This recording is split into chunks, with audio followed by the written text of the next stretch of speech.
As we are all too painfully aware, last season's introduction of Claudio Bravo following Joe Hart's sad departure was an experiment that failed to get off the ground. Bravo, who had forged a solid career at Barcelona and for the Chilean national team, struggled to adapt to life in the Premier League, conceding far more goals than he should have.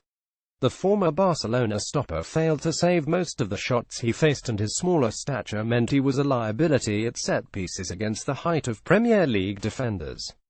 Sadly, his confidence was shot to pieces, being met with ironic cheers around the country every time he eventually did make a save.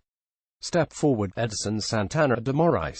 City's poor goalkeeping exploits in 201,617 forced Pep Guardiola into early action in the summer, signing the 24-year-old Brazilian from Portuguese side Benfica. Having won 5 major titles in 2 years at Benfica, the stopper, simply known as Ederson, became the most expensive goalkeeper of all time in pounds sterling by joining City in a £35 million deal.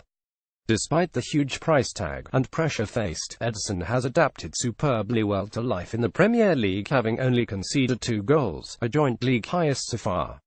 Although the season is still young, we have seen glimpses of Ederson's ability, and he has already settled a palpable nerve that once rang true throughout the Etihad stands last season.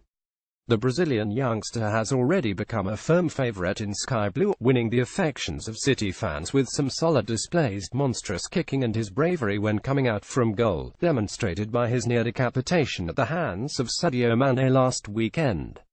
The fact he lined up midweek to face Feyenoord was testament to his fearlessness. Ederson is quite easily everything Claudio Bravo was expected to be, and then some.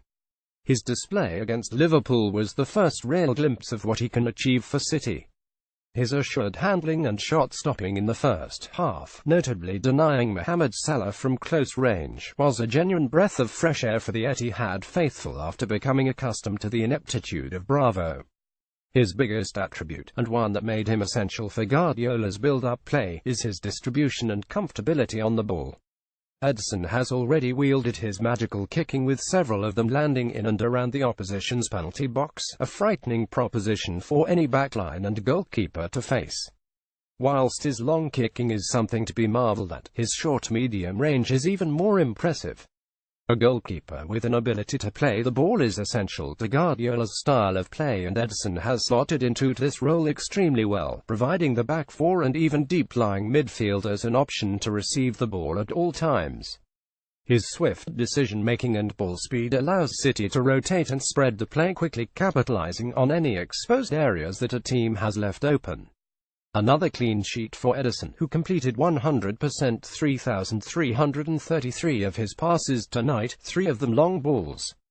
pic.twitter.com 2ppchfgms3, City Watch at City.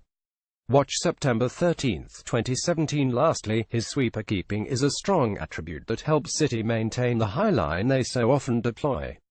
Besides getting caught out once in pre-season, Ederson's sweeping up has been remarkable ever since, an attribute that makes him one of the most exciting keepers I've ever seen. A year ago, City fans would have anticipated a positive article such as this to be written about Claudio Bravo.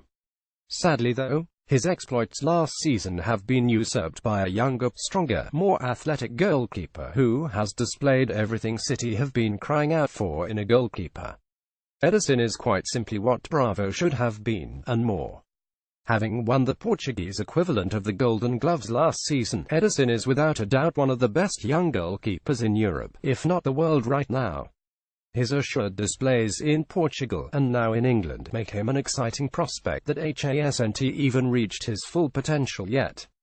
At still only 24 years of age, the youngster still has plenty of years left in the game and could be City's number 1 for many, many years to come.